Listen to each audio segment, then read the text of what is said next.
Rowan, how does it feel to name a 21-man squad this week? Yeah, it's good to have people competing for positions. It's really pleasing. There's a good energy amongst the guys that are, in that extended squad as well. So yeah, we're going to need everyone in the next couple of games, I'd imagine. What does it mean to the group to get the captain back at this stage? Yeah, I think for Cruz, he's really used this time to just focus on his own game, and obviously his injury, but he's really got himself around how the coaches have been thinking and spending some time with us, and really grown in this period, I think. So yeah, I'm looking forward to Cruz getting a part of the game tomorrow.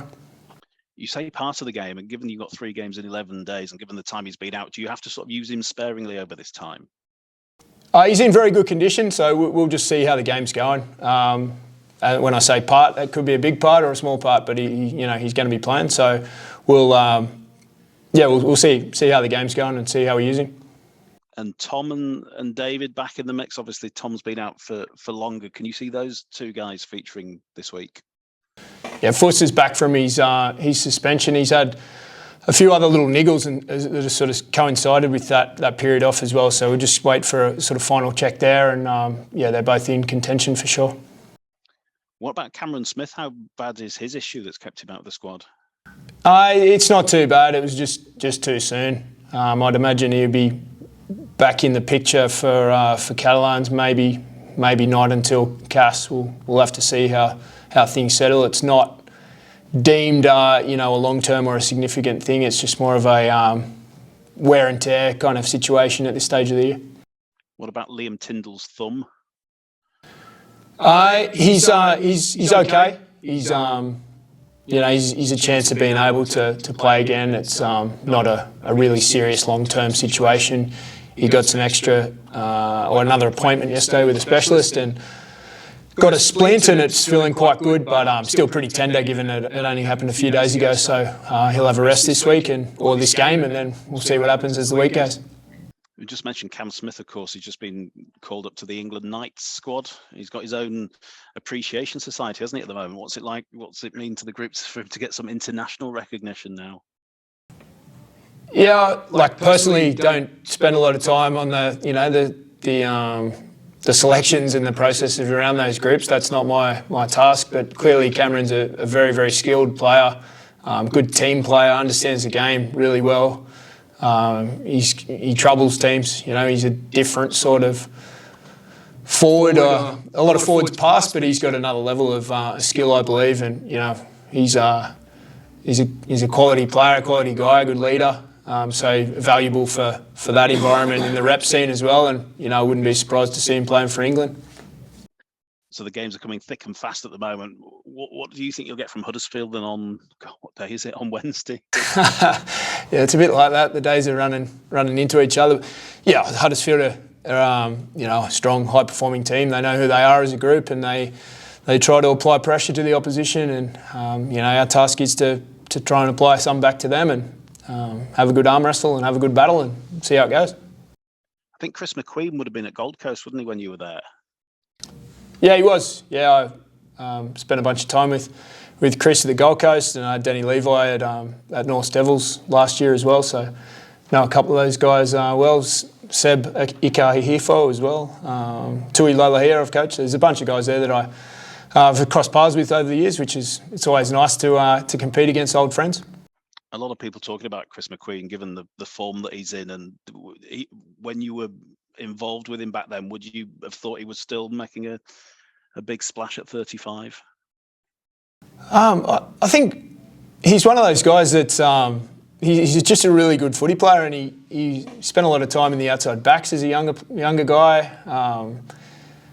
He's just a good team guy, good energy, good vibe, and just loves playing footy. So I'm not surprised. I actually think some of what he's done this year is probably career best form even from what I've seen. It's good to see him doing well, but it's up to us to try and slow him down a bit tomorrow.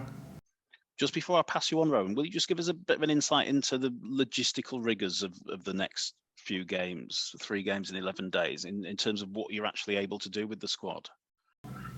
Yeah, well, it's been a short turnaround from our last game into this one, so we're not really treating this one too much differently to a regular 5-day turnaround. We've pulled up pretty well. We've got a few bodies back, so we're in a decent position for this Wednesday night game, and all our chips are going into winning, and doing our best in this game against obviously one of the top teams in the competition all year. So it's going to be a tough battle, but something that we need to stand up and take on.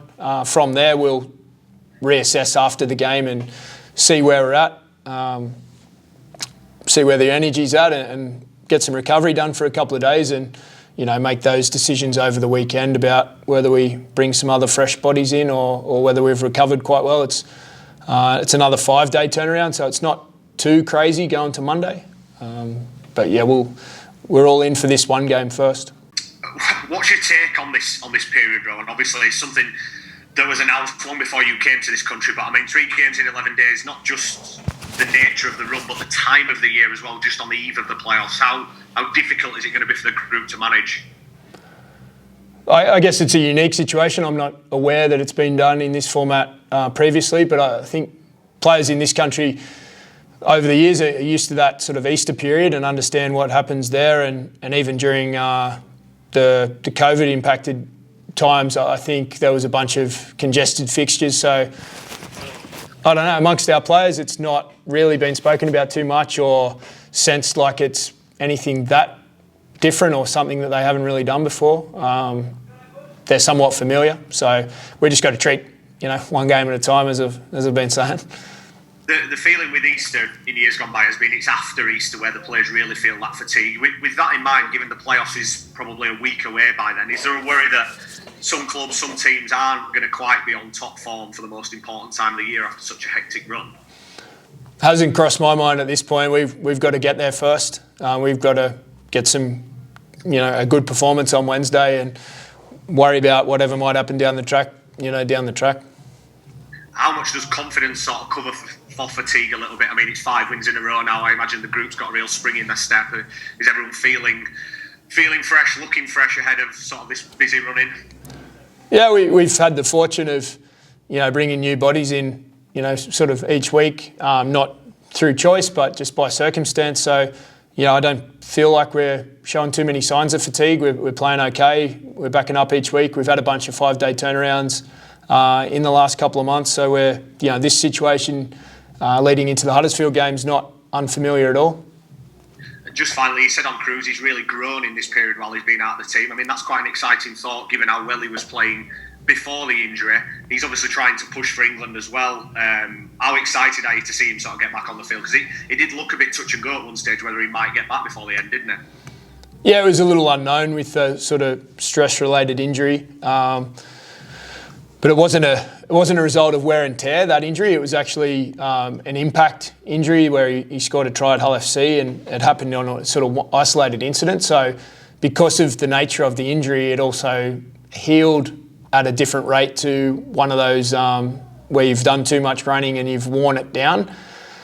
So that was positive news, I guess. And then, during this period, it's given him a chance to spend probably more time with me and the coaching staff and understand the direction that we're trying to take the team in a situation where he can see it through a different lens, which has been positive. He's had good impact on the younger players around the group and probably had the opportunity to spend some more time with guys in the return to play group. Those guys have been spending quality time together away from the facility as well. So I think he's had a good impact on the squad itself. Just on, you've talked there about what Cruz has done during his time on the sidelines and everything. Does that perhaps show his maturity and mentality as much as his ability? Yeah, he's a very mature guy for someone in their mid-20s. He's been brought up in a way where he knows, he knows right from wrong, and he's a hard worker, and he's really dedicated to his craft. And this period, sometimes people get those disappointing moments of, serious injury or, medium to long-term injuries. He's really utilised this opportunity to have a mini pre-season, I guess, and get himself charged up, ready to go for the back end. Now, you said he spent a lot of time with you and the coaching staff. You will have showed him a few things. Did he perhaps show you a thing or two, maybe? Oh, we've been chatting daily about, how our team operates, and I've had the opportunity to sort of reinforce some themes and some thoughts, and just generally going tit for tat in some conversation. I'm not one to tell him or tell people. We usually, it's always conversational and working out the best way forward. So, yeah, Cruz has had some good suggestions. He's got around some other players and, helped them with their game as well, which I've just sort of sat back and let him do. I was going to say, does that sort of theory or philosophy apply to every player and not just Cruz because he's been injured? They could suggest things to you maybe, and you'll have a look at them and take them on board perhaps? Yeah, for sure. I think it's a collective. Every team sport is a collective of everyone's ideas and skills. When it goes well, it's the players have done well, and when it doesn't go so well, that's up to me to sort it out. That's the way I see it.